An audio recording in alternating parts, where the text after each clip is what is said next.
With everybody and their fucking mother having a meltdown over Animal Well, a game that so happens to be published by Funny Donkey Man, yet people want to go on about, you can't criticize they're just a publisher. I did check out the list of games that were announced at the Indie World, which I didn't watch because I was too busy literally doing anything else and playing Advance Wars. I just checked to make sure that Advance Wars is ready to launch. I have not booted this shit up at all. I want this to be as raw can get. I am legit stoked. Let's go.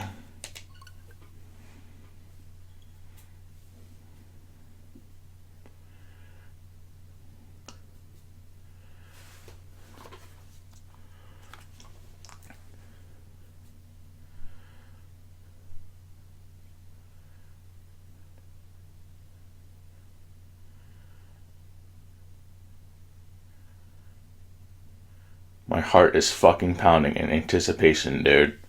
I have not been this excited for a game in a long ass time.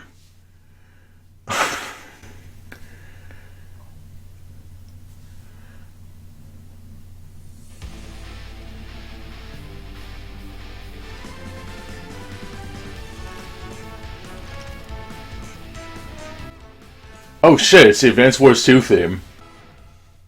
Wow. That was fucking awesome, dude.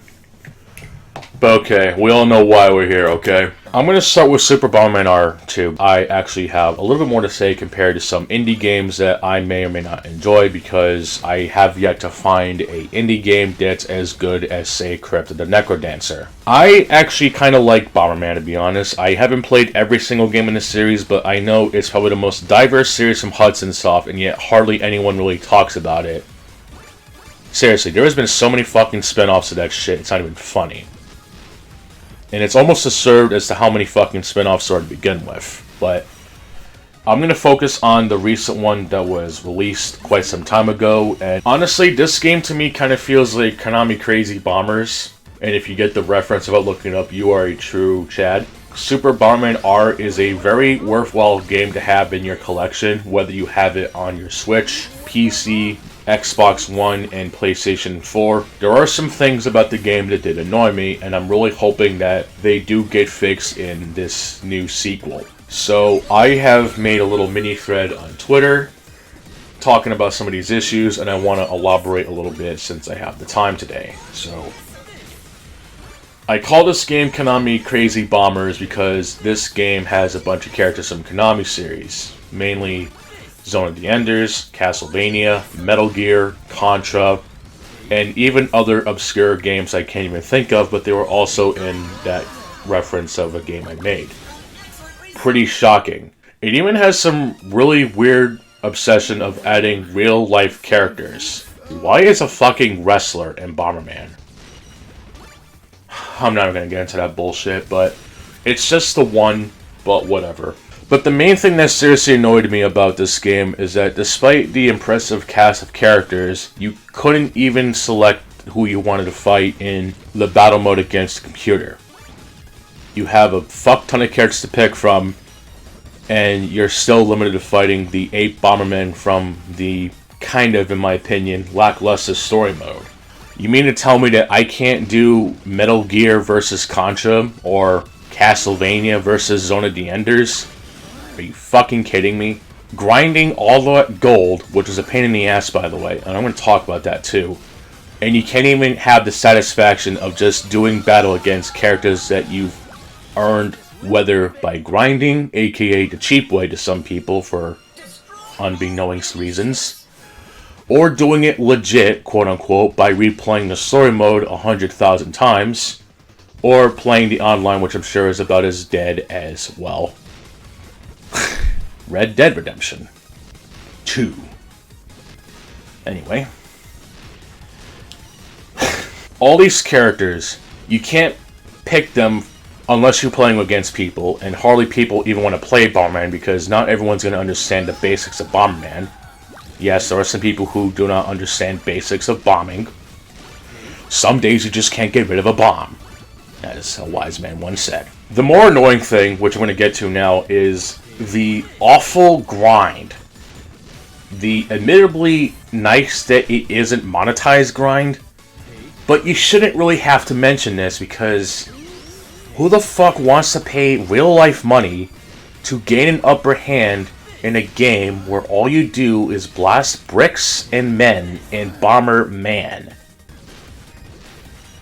Okay, but seriously, the fact that the only reliable way of earning money by playing on Blast Zone and using a Turbofar controller with very specific settings and only getting a set amount of coins depending on how many bombs you threw and the distance you moved is incredibly stupid.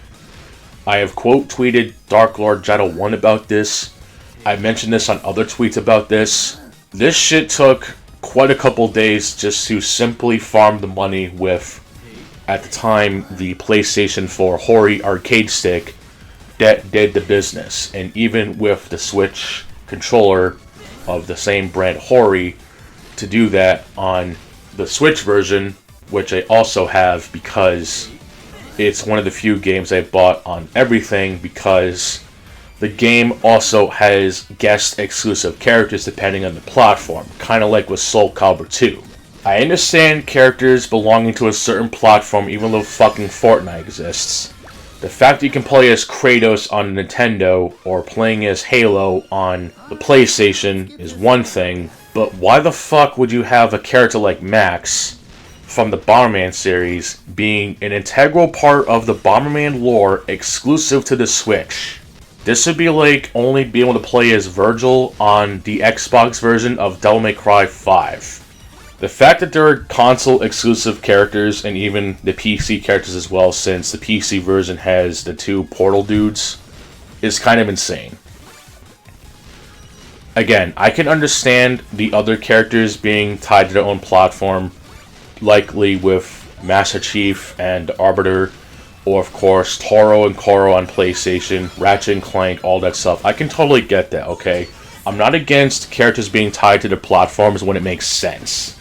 But having mainstay characters that are part of their own IP being exclusive to that platform is about as retarded as having Mega Man and Pac-Man being tied to the PlayStation 3 version of Street Fighter Cross Tekken when they're not really tied to PlayStation. That's just fucking dumb.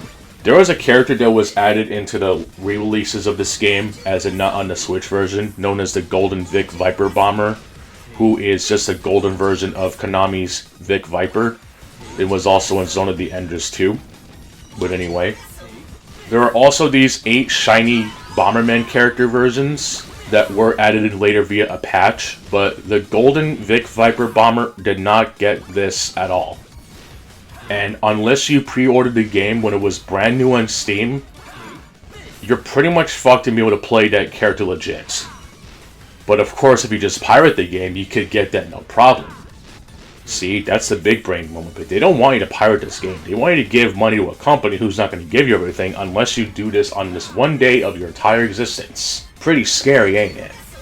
While this wasn't really on the list, I really hope that Konami, if they have to, do a timed exclusive DLC or whatever, making it so that you have to pre-order whatever, that they do release it everyone for free later on. They did do this with the shiny bombers, but not Golden Vic Viper Bomber. Don't do that. Seriously, why would you exclude the one character but release everyone else? That's just really stupid. I know that the story mode in Super Bomberman R was interesting as far as gameplay was concerned. I believe there were 5 or 6 worlds, and then the game got an update to include a 7th world, which was interesting. But basically, the whole structure of the story mode is that you went through 8 stages and then you fought 2 bosses. One against the Dastardly Bomberman, and then you fought a giant version of the boss, some of which are just absolute bullshit. But here's the thing I don't understand. The fact that if you want to unlock one of the characters in the game, which is known as Sexy Bomber, and no, I'm not calling her by her localized name, because the fact that changing sexy to pretty is pretty fucking stupid. It's not an artistic movement, it's just being fucking petty.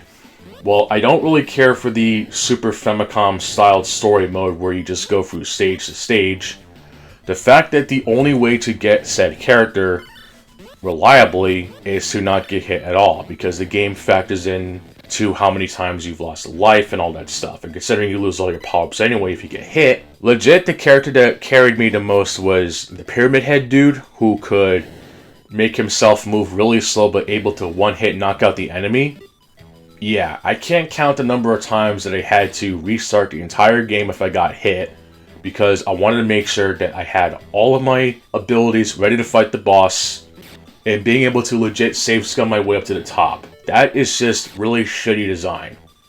And doubly so for the final boss, who is just 2 extra stages of pure goodness. Also, for a reason, there are 3 difficulty modes, and none of the difficulty trophies stack, so you have to pretty much go through it 3 fucking times. Also, one other thing I wanted to mention is that some people can be really annoying with Japanese or English dubs. The fact that the game does not detect the Japanese language unless your system is set to Japan is just really some draconian setups, and I don't know why they can't just have a thing that lets you just switch to text from any language that's supported and have the language from English to Japan. That's really all I have to say. This is a game I'm actually looking forward to, and unlike Advance Wars, is actually a new game. Unless Konami is pulling an Overwatch 2, but even I don't think they're that fucking stupid. I mean, it's not like that Konami actually remade an old-ass game from way back then, except people give such horrible scores to it. But considering that this is a new game, it could be decent, and I'm really looking forward to seeing if they do anything good with it. Also, I forgot one other thing. I forget to mention one last thing. No Battle Royale. That is all. See ya.